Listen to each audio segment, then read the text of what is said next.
말씀의 제목이 기도백서 두 번째 기도와 하나님의 나라라는 제목으로 말씀을 전합니다. 성경에서 하나님은 주의 백성들이 하나님을 향하여서 기도하는 그 기도를 들으신다, 혹은 하나님을 향하여서 울부짖고 그 아픈 마음을, 삶을 토해내듯 주님 앞에 들고 나아가면 주님이 구원하시기로 작정한 주의 자녀들, 주의 백성들, 그들의 기도를 들으시고 보시고 응답해 주시는 하나님으로 말씀하죠. 우리 중에 많은 분들이 그러한 하나님을 인격적으로 만났고 기도의 삶을 살면서 정말 세밀하게 하나님이 내 기도를 들어주시는 분임을 익히 경험해서 간증을 하세요라고 하면 하루 종일 간증하실 수 있는 분들이 우리 안에 있는 줄 압니다. 여러분, 지난 시간에 말씀을 전할 때 누가복음 11장을 근거로 해서 예수님께서 주님의 제자들에게 하신 말씀이 있었어요. 그 말씀은 하나님 앞에 기도할 때 기도하는 그들은 낭망하지 말아야 된다 그랬습니다. 하나님 앞에 기도하는데 낭망하는 이들이 있다는 거죠. 그런데 너희들은 세상을 살아가면서, 인생을 살아가면서 하나님 앞에 예배하고 기도할 때 절대 낭망해서는 안 된다. 그러시면서 불의한 재판관과 의와 사랑의 하나님을 대조하면서 강청하는 기도에 대한 내용을 말씀을 살펴보았습니다. 그래서 기억을 되돌려 보시면 하나님 앞에 믿음의 자녀가 주님 앞에 당연히 기도할 수 있습니다. 그런데 그 기도가 주님이 들으시는 기도가 있고 주님이 듣지 않으시는 기도가 있다는 거죠. 주님이 들으시는 기도는 어떤 기도인가? 내 필요나 내 욕심에 의해서 간구하는 기도가 아니라 하나님의 나라를 위한 기도, 하나님의 영광을 위한 기도, 그 기도는 주님이 온전히 들어주신다는 거예요. 그러시면서 주님은 그 주님의 자녀들에게 좋은 것을 주시는 분이다, 그렇게 약속을 하셨습니다. 주님께서 주의 자녀들에게 찾고 구하고 두드릴 때 주님은 좋은 거 주신다라고 말씀하셨을 때 그 좋은 것이 뭐였던가요? 기억나십니까? 성령을 주시지 아니하겠느냐 그랬죠. 하나님께서 기도하는 자들에게 가장 주고자 하는 최고의 선물은 돈도 아니고 건강도 아니고 세상에서 성공하는 것도 아닌 그것과 전혀 비교할 수조차 없는 하나님 자신을 우리에게 예수의 영, 그 아들의 영, 삼위일체 하나님 중에 한 분이신 성령을 우리에게 주시겠다, 이렇게 말씀하십니다. 성령이 우리에게 임하게 되어지면 성령이 우리에게 오셔서 하시는 사역이 있다고 그랬죠. 그 주님은 이 땅에 주의 자녀들 그 마음에 임재하셔서 주님 앞에서는 그날까지 우리를 떠나지 아니하신다 그랬습니다. 성령이 우리에게 오셔서 주님 우리를 떠나지 아니하는 그 믿음의 삶을 우리는 임마누엘의 삶이라고 얘기를 했죠. 그 임마누엘의 삶을 사는 성도에게 성령이 무엇을 하시느냐면 의에 대해서, 죄에 대해서, 심판에 대해서 주님이 책망하시고 말씀하시는 분, 그분이 성령 하나님이 우리 안에 오셔서 하시는 일이라고 그랬습니다. 고로 성령님은 성도 안에 내주하시면서 어떤 역할을 하느냐면 죄에 대해서 소멸시켜 간다는 거예요. 죄가 없는 나라는 어떤 나라인가? 하나님의 나라입니다. 여러분, 제가 예언합니다. 좋기 150년 후에 이 가운데 앉아 계실 분이 한 분도 안 계실 줄 믿어요. 아멘인가요? 한 200년 있고 싶은 모양이구나. 하나님의 나라에 가는 것이 하나님을 예배하는 주의 자녀들에게 있어서의 최고의 바람이죠. 기도 제목입니다. 그 하나님의 나라, 천국은 어떤 곳인가? 죄가 없는 곳이에요. 그 죄가 없는 곳이 곧 하나님의 나라인데 그 죄를 박멸시키고 그 죄를 소멸시키는 이가 누구냐면 성령 하나님이라는 거예요. 그래서 그 주님이 우리 안에 오셔서 우리가 이 땅 가운데 살아가는 날 동안 죄가 뭔지를 깨닫게 하신다는 겁니다. 그래서 죄가 사라지게 되어지면 거기에는 무엇으로 충만할까요? 하나님의 의로 충만해 줍니다. 그래서 하나님의 나라는 하나님의 의가 모든 것을 주관하시는 허물도 그림자도 흠도 한올의 죄도 허용되지 않는 완전한 하나님의 거룩한 의가 다스리시는 그 나라가 우리들이 열망하고 있는 하나님의 나라예요. 그런데 죽어서 가는 그 나라가 아닌 예수님을 믿고 이 땅 가운데 살아가면서 하나님 우리에게 성령을 부어주셔서 이 땅 가운데 성령께서 우리 안에 뭘 하고 계시느냐면 예수를 믿고 살아가면 살아갈수록 죄가 뭔지를 깨닫게 하신다는 거예요. 그래서 그 죄에서 돌이켜서 하나님의 의의 삶을 살아가게 만드는 것. 그것은 무엇으로 귀결되어지느냐면 하나님의 나라를 천국에서의 삶을 죽어서 하나님의 나라가 경험하는 것이 아니라 이 땅 가운데 내가 주님을 예배하고 신앙생활을 하는 우리가 살아가는 삶의 여정 속에서 하나님은 우리들 인생 속에 하나님의 그 나라를 만들어 가고 있다는 거예요.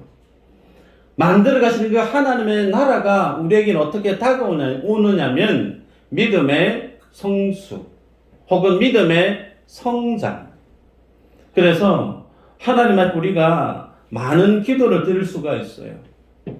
다양한 기도를 드릴 수가 있는데 그 모든 우리가 주님 앞에 간구하는 기도는 무엇으로 귀결되어지게 되어 있느냐면 하나님의 나라의 완성을 향해서 그 하나님의 나라가 내 안에서는 나의 믿음의 신앙의 인격의 성숙과 성장이 곧 하나님의 나라의 모습으로 투영되어지고 발전한다는 겁니다.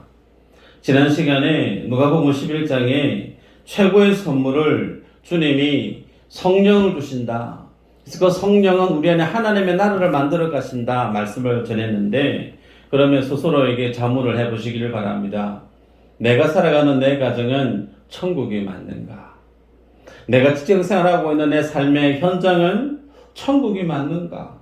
내 가정과 일터는 정말 주님의 의가 하나님의 사랑이 하나님의 은혜가 넘쳐나는 정말 하나님이 이 가운데 함께 계시다라고 하는 믿음의 고백을 할 만큼 행복하고 복된 가정이고 일터인가? 여기에 예스, 아멘으로 화답할 수 있는 성도는 신앙생활 잘하고 계신 거예요. 그런데 내가 아무리 생각해도 우리 집은 그런 하나님의 나라하고는 너무 거리가 먼 것 같다.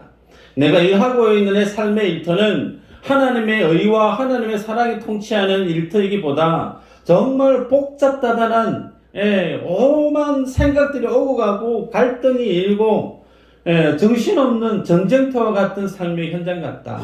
그러면 왜 내 삶의 가정과 삶의 일터는 마치 이런 전쟁터를 방불케 하는 삶의 모습으로 점철되어져 있을까? 많은 이유 중에 한 가지가 뭘까요? 하나님이 원하시고 바라시는 바른 기도의 삶이 내 삶 속에 부재하기 때문에 그럴 수 있다는 겁니다. 그러기에 오늘은 말씀을 보면서 하나님이 원하시고 하나님이 들으시는 바른 기도는 어떤 기도인가? 그 바른 기도가 종국에는 하나님의 나라와는 어떤 함수 관계가 있는지를 말씀을 통해 보기를 원합니다. 여러분, 좀 전에도 말씀을 드렸지만 하나님께서 하나님의 자녀에게 기도 제목을 주시고 삶의 문제를 허락하시고 아픔을 주실 때는 하나님이 눈에 보이지 않을 때는 그것은 문제로만 내 안에 다가옵니다. 그래서 아프고 힘들고 두렵고 긴장되고 잠 못 자게 만드는 두려움의 요인으로 다가오지만 믿음의 눈을 들어서 하나님을 보게 되면 그 모든 것들은 무엇으로 결론되어지느냐면 하나님이 기도하라고 내게 주시는 문제구나. 내 몸에 아픈 것도 자녀의 아픔의 상황도 내 어떤 삶에 일어난 문제도 하나같이 누구의 책임을 논하기 이전에 뭐라고요? 하나님 앞에 기도하라고 하는 하나님의 콜링이라는 거예요. 너 이제는 주님 앞에 무릎 좀 꿇어야 되겠다. 너 이제는 새벽에 좀 일찍 일어나서 밤에 일어나서 홀로 하나님 앞에 기도의 골방의 삶을 좀 살아야 되겠다. 너와 나의 믿음의 관계가 너무나 멀리 뚝 떨어져 있는 것 같다. 주님이 그래서 너희 좀 이리 오너라. 좀 내하고 좀 가깝게 지내보자. 하나님의 콜링이 뭐라고요? 우리 삶의 문제라는 겁니다. 자, 그러면 주님께서 우리에게 삶의 문제를 주실 때 우리는 그 문제를 대할 때 당연히 기도로 주님 앞에 나아가는데 그 기도의 응답이 당연히 있어야겠지만 그 기도의 응답을 뛰어넘어서 하나님 우리를 한결같이 어디로 이끌어 가시고 인도해 가시느냐면 마치 출애굽기 우리가 수요일 날 말씀을 보는 것처럼 이스라엘 백성들에게 주님이 오셔서 출애굽하시는 목적을 밝히시죠. 너는 나의 백성이 되고 나는 너희의 하나님이 되게 하겠다.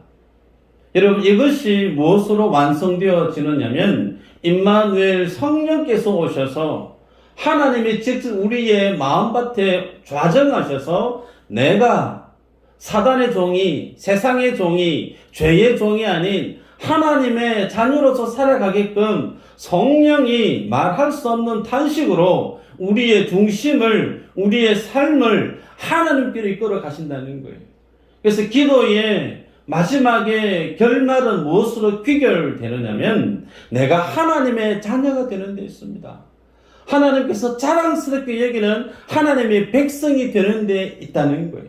이를 위해서 주님은 쉬지 아니하시고 단 1초도 졸지도 아니하시는 그 주님이 하나님의 보좌 우편에서 예수님이 나를 위해서 성부 하나님께 중보, 기도하신다 라고 성경은 우리에게 말씀합니다. 그러기에 여러분 주님께서 우리를 주님의 자녀로 만들어 가실 때 그 과정이 기도를 통해 이루어진다 그랬는데 그럼 어떤 과정이 펼쳐지는지 구체적으로 확인을 해보도록 하십시다. 야고보서 4장 2절 3절 한번 읽어볼까요? 시작. 너희는 욕심을 내어도 지목하여 살인하며 시기하여도 능히 취하지 못함으로 다투고 싸우는도다. 너희가 얻지 못함은 구하지 아니하기 때문이요 구하여도 받지 못함은 정욕으로 쓰려고 잘못 구하기 때문이라. 네. 기도에 대해서 말씀을 볼 때 왕왕 보게 되는 말씀입니다. 자, 이 말씀은 야고보 사도가 당대 성도들이 하나의 신앙의 특징이 뭐였느냐면 독선적인 성향의 신앙의 관습이 아주 농후했던 시대입니다. 그래서 내가 생각하고 내가 살아가는 신앙의 이 모습만이 옳고 다른 것은 혹은 그 믿음의 삶에 따라오지 못하는 뭔가 좀 부족한 다른 성도들에 대해서 폄하하거나 편견으로 그들을 깎아내리는 모습이 많았다는 거예요. 그때 그들의 잘못된 신앙의 모습을 책망하면서 하신 말씀이 방금 읽었던 그 말씀이에요. 그런데 거기에서 야고보 사도가 무엇을 지적하느냐면 하나님 앞에서 믿음의 풍성한 삶을 살아야 되는데 왜 너희들은 변화되어지지 않고 하나님과 그 관계가 풍성한 삶을 살지 못하는가? 첫 번째는 구하지 않는다라는 거예요. 하나님 앞에 믿음의 부요함, 하나님 앞에 신앙생활에 참된 행복을 위해서 주님 앞에 마땅히 구해야 될 기도가 있는데 기도하지 않기 때문에 그렇다라고 진단합니다. 여러분 하나님 앞에 기도하지 않는 인생, 하나님을 기대하지 않기 때문에 인생에 하나님께 대한 답답함이 별로 없을 거예요. 그러니 그 문제는 중요한 게 아니게 넘어가고 중요한 것은 기도를 열심히 한다는 거예요. 교회 생활, 출석 열심히 하고 주님 앞에 기도 생활 충실히 살아가는데 왜 하나님은 내 기도를 들어주시지 않는가? 왜 하나님은 내 삶의 문제를 해결해 주시지 않는가? 하나님이 계시기나 한가? 혹 하나님 안 계시는가 아닌가? 여러분 그 부분에 대해서 야고보 사도가 무엇으로 진단을 내리느냐면 정욕으로 구하는 기도이기 때문에 그렇다라고 말씀합니다. 여러분 정욕이라고 하는 말의 사전적인 의미는 쾌락 혹은 욕망이란 뜻이에요. 그래서 나의 쾌락과 나의 욕망을 위해서 구하는 그 기도는 하나님이 듣지 아니하신다는 거예요. 주님이 응답하시지 않는다라고 말씀합니다. 그래서 잘못된 기도는 하나님께로부터 기도 응답을 받을 수 없다는 거예요. 그래서 잘못된 기도를 아무리 금식하면서 목이 쉬어가면서 부르짖어가면서 기도해도 그 기도는 내 안에 아무 의미 없는 영적인 에너지만 고갈하는 그런 어떤 신앙의 행위로 끝나버린다는 거예요. 그러면 우리가 찾아가야 되겠죠. 정욕적이지 않은 기도는 어떤 기도인가? 하나님이 들으시는 기도는 어떤 기도인가 확인해야 되겠죠. 볼까요? 야고보서 3장 17절 18절 한번 읽어보십시다. 시작.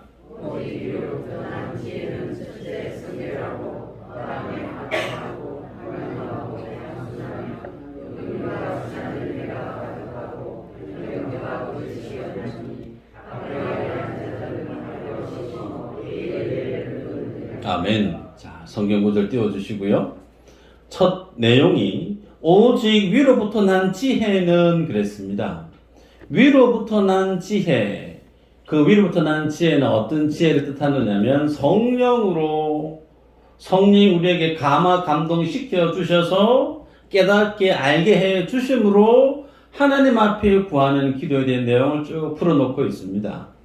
그래서 내 정력으로 드리는 기도가 아닌 성령으로 주님 앞에 깨달아 주님 앞에 간구하는 기도 내용이 쭉 나열되어지는데 그 내용을 보면 성결하고 화평하고 관영하고 양순하고 긍휼과 선한 열매가 가득하고 편견과 거짓이 없고 화평하고 의의 열매를 거둔다.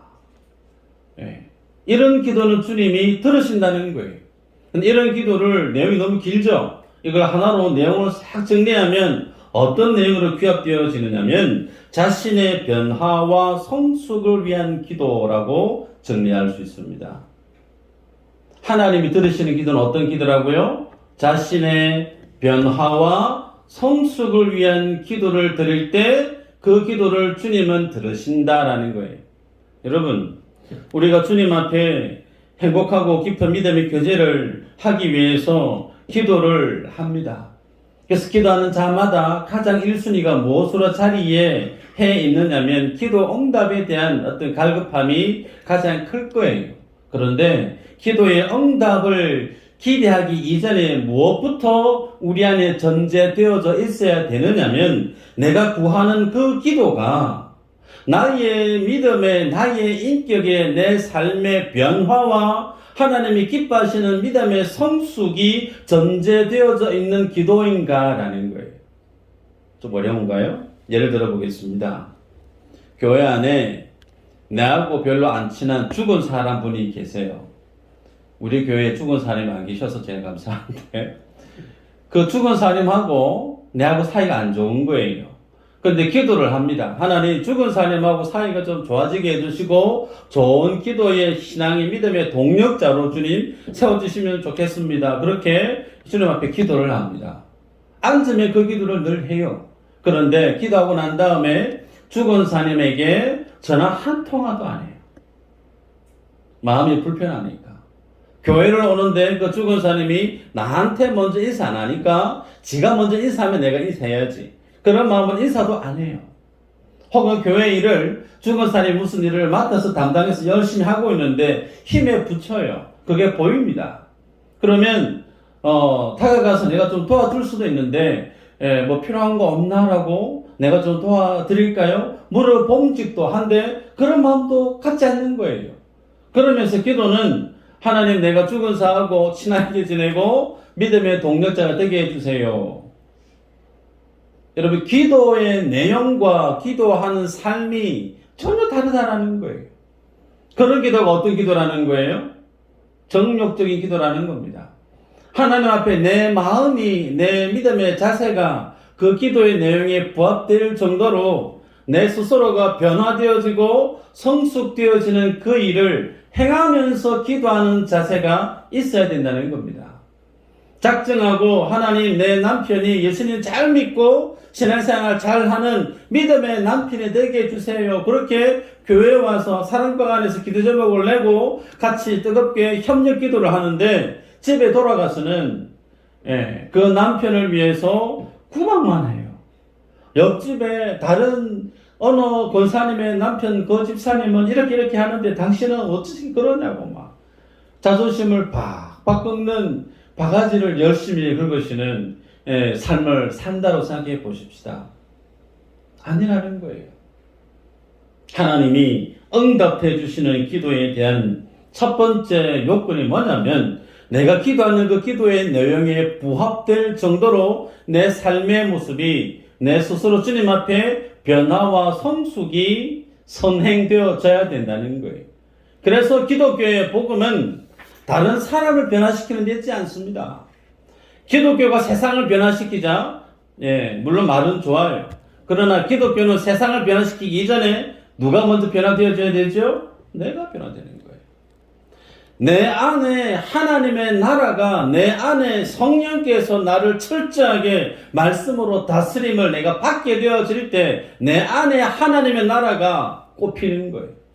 그럼 내 안에 하나님의 나라가 꼽혀서 내 안에 주님의 영광을 보게 되어지면 나부터 변화되어졌기 때문에 그 모든 나머지 삶에 널브러져 있는 그 모든 문제들은 해결되어지기 마련이라는 겁니다. 이게 믿음의 원리라는 거예요. 두 번째는 기도를 통해서 하나님의 뜻을 분별하는 법에 대해서 말씀을 보도록 하십시다. 신앙생활을 하다가 목회자를 비롯한 교회 장로님들과 열심히 기도하시는 권사님들에게 성도님들이 기도 부탁을 하실 때가 있습니다. 괜찮습니다.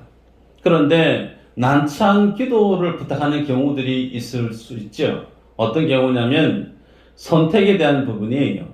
A를 선택해야 될지 B를 선택해야 될지 모르겠는데 목사님 기도 좀 해주셔서 어느 쪽을 선택해야 될지 권사님 기도 열심히 하셔가지고 내가 지금 사업상에 큰 어떤 선택을 해야 되고 결정을 해야 되는데 이걸 오른쪽을 가야 될지 왼쪽을 가야 될지 잘 모르겠습니다. 하나님한테 기도하셔가지고 좀 바른 길을 좀 가르쳐 주십시오라고 기도 부탁을 받을 때 상당히 난처합니다. 여러분 그런 기도는 예지력이 필요하죠. 내 앞에 일어날 일에 대해서 예지력이 필요하고 어느 정도 그 예지력을 지니고 있으면서 내가 걸어갈 때 절대로 실패하지 않는 성공의 길을 가는 길을 가르쳐 주세요라는 것과 같습니다. 다니엘 기도회가 지난주에 마쳤습니다. 행복한 시간이었어요. 그런데 늘 목사인 저는 그 다니엘 기도를 마치게 되어지면 염려되어지는 게 있습니다. 하나님 앞에 뜨겁게 기도하는 건 너무 훌륭하고 좋은데 그 기도의 목적이 하나님과 교제하고 하나님의 뜻을 알아가는 데 내 기도의 목적이 포커스가 있어야 되는데 하나님의 뜻이나 하나님과의 깊은 관계의 교제의 즐거움을 누리기 위한 것이 아닌 정말 기도의 문제가 해결되어지는 것으로 끝나버리고 한정되어지면 여러분 그 기도의 삶의 모습은 무엇과 꼭 같으냐면 무당집에 가서 무당에게 점치는 것과 같아요. 교회에 오셔서 목회자에게 A를 갈까요? B를 갈까요? 선택해 주세요. 그러면 목회자가 네 A를 가십시오라고 하게 되어지면 그 목회자는 정장 입은 무당짓을 하는 목사가 되고 만다는 거예요. 무슨 얘기인가? 여러분 하나님이 원하시는 기도는 그런 기도가 아니라는 거예요. 지난 시간에 살펴보았습니다. 사도행전 21장에 바울이 마게도니아와 소아시아에서 모금했던 그 헌금을 가지고 예루살렘 교회가 기근으로 어려워할 때 그 헌금을 전달해주고 예루살렘 교회 성도들을 위로해주기 위해서 예루살렘으로 가려고 길을 떠납니다. 그럴 때 어떤 일이 있었는가? 사도행전 21장 4절에 이렇게 기록합니다. 제자들을 찾아 거기서 이래를 머물더니 그 제자들이 성령의 감동으로 바울더러 예루살렘에 들어가지 말라 하더라. 바울이 예루살렘 교회의 안타까운 상황을 듣고 모금했던 재정을 들고 예루살렘으로 가서 예루살렘 교회 성도들을 위로하고 격려하려고 하는데 기도하고 있는 제자들이 성령께서 우리에게 말씀해 주셨는데 바울 선생님 예루살렘 가시면 안 된다고 얘기합니다. 한번 들어요. 그리고 나서 그가 두로에서 배를 타고 가이사라로 갑니다. 가이사라에 가서 전도자 빌립의 집에 머물죠. 자, 9절에서 12절까지 내용인데 한번 볼까요? 시작. 그에게 딸의 시즌이 전으로 예언하는 사람 여호란을 머물러 있더니 아가보라는 한 선지자가 이대로부터 내려와 우리에게 와서 바울의 띠를 가져다가 자기 수족을 잡아매고 말하기를 성령이 말씀하시되 예루살렘에서 유대인들이 이같이 이 띠 인자를 결박하여 이방인의 손에 넘겨주리라 하거늘 우리가 그 말을 듣고 그곳 사람들과 더불어 바울에게 예루살렘으로 올라가지 말라 권하니. 두로에서도 한번 성령께서 우리에게 보여주신 말씀이 이와 같아요 라고 바울을 말렸어요. 그리고 가이사라 도착했을 때 기도했던 많은 무리들이 성령의 음성을 들었고 환상을 봤다고 하면서 바울이 예루살렘 올라가는 것을 만류하고 있습니다. 그런데 이러한 어떤 주변에 기도하는 분들의 만류에도 불구하고 바울이 어떤 선택을 합니까? 13절, 14절 제가 읽어드립니다.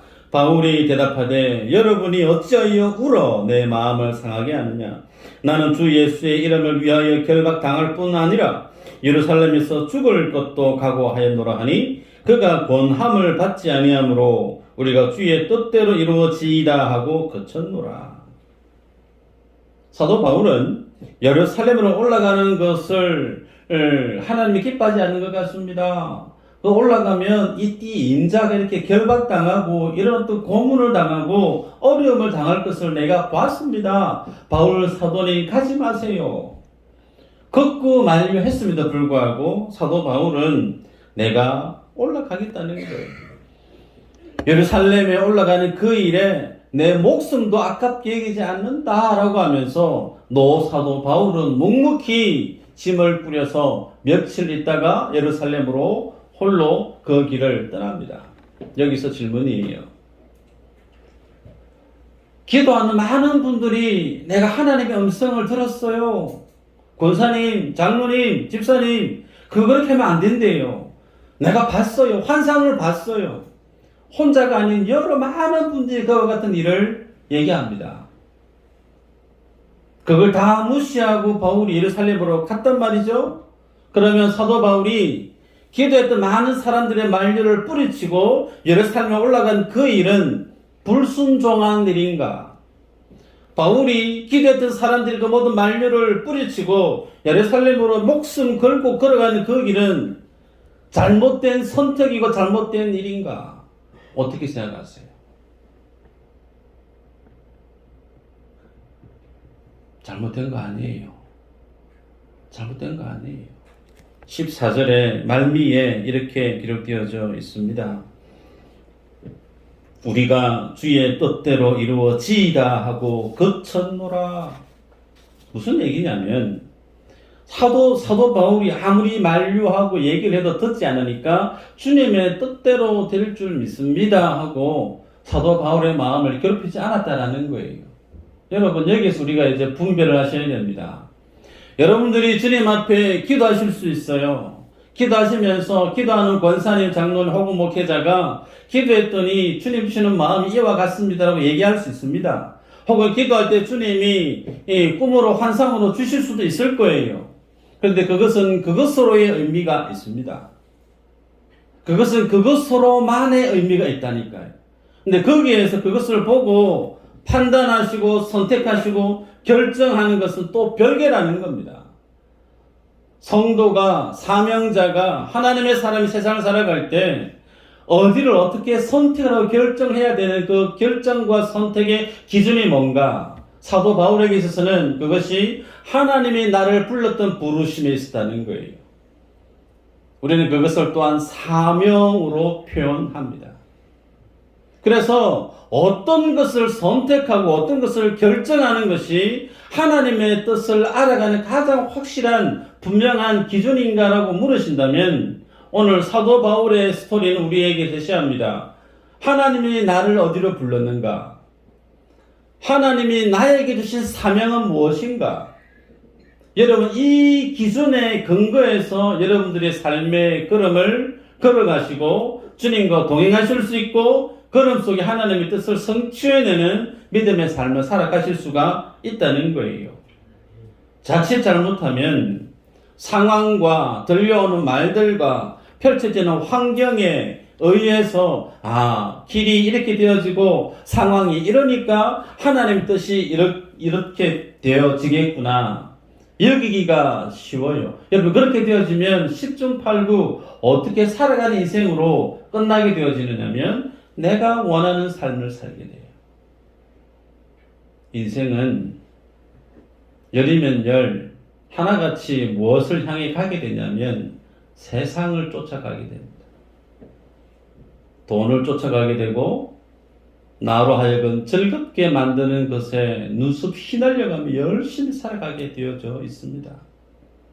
그래서 기도를 하더라도 내가 살고 싶은 방향을 정해놓고 기도하다 보면 상황이 조금만 내 기도에 부합된 상황으로 펼쳐지어지면 이게 하나님의 뜻이구나. 덜컥 그 길을 향해 걸어간다니까요. 그 좋은 예가 요나 선지자의 스토리죠. 하나님이 요나서 1장 3절에 말씀합니다. 그러나 요나가 여호와의 얼굴을 피하려고 일어나 다시스로 도망하려 하여 욥바로 내려갔더니 마침 다시스로 가는 배를 만난지라 여호와의 얼굴을 피하여 그들과 함께 다시스로 가려 하고 배석을 주고 배에 올랐더라. 하나님이 요나에게 주신 메시지는 원수의 나라 니느웨에 가서 아수르의 수도 니느웨에 가서 주의 복음을 전해라 명했는데 요나는 아수르 원수의 나라 가기 싫다는 거예요.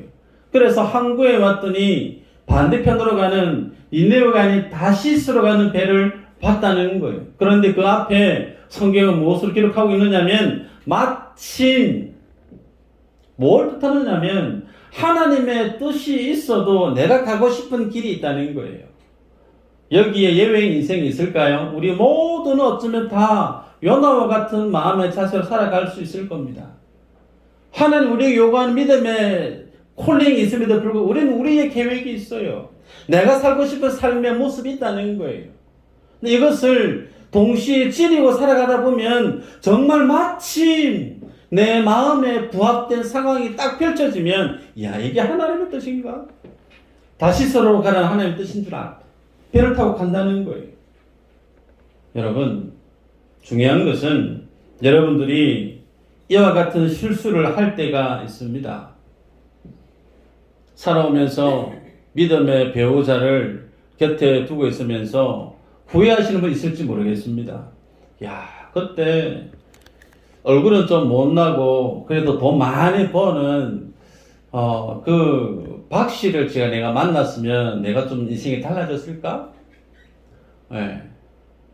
그때 내가 이 양반을 안 만나고 그때 그 사람을 만났더랬으면 정말 내가 인생이 이렇게 힘들진 않았을 텐데, 혹은 대학 진학이나 혹은 취업이나 어떤 중요한 사업의 결정에 있어서 내가 그때 이러지 않고 저걸 선택했더랬으면 얼마나 좋았을까?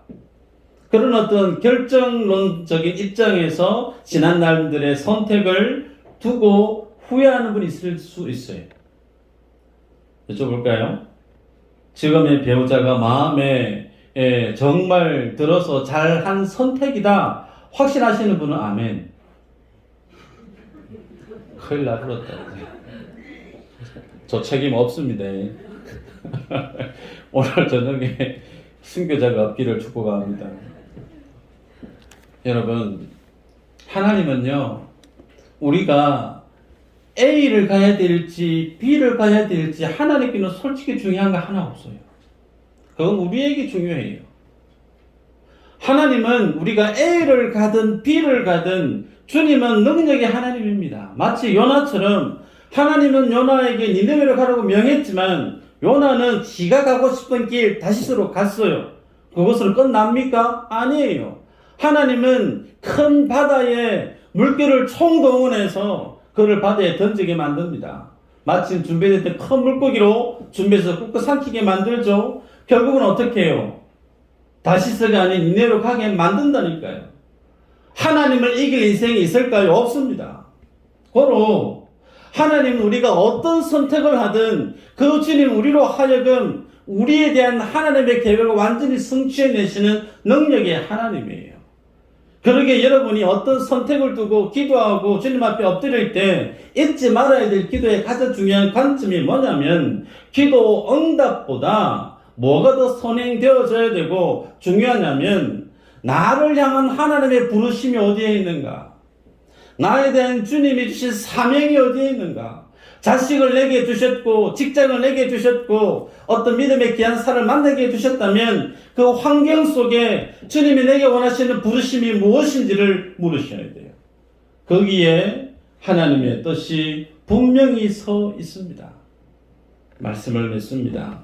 사도 바울이 사도행전 20장 20절 24절까지 우리에게 삶의 표대와 같은 메시지를 남겨놓고 갔죠. 같이 한번 읽어볼까요? 읽어보십시다. 시작. 이제 나는 성령에 대하여 예루살렘으로 가는데 거기서 무슨 일을 당하는지 알지 못하노라.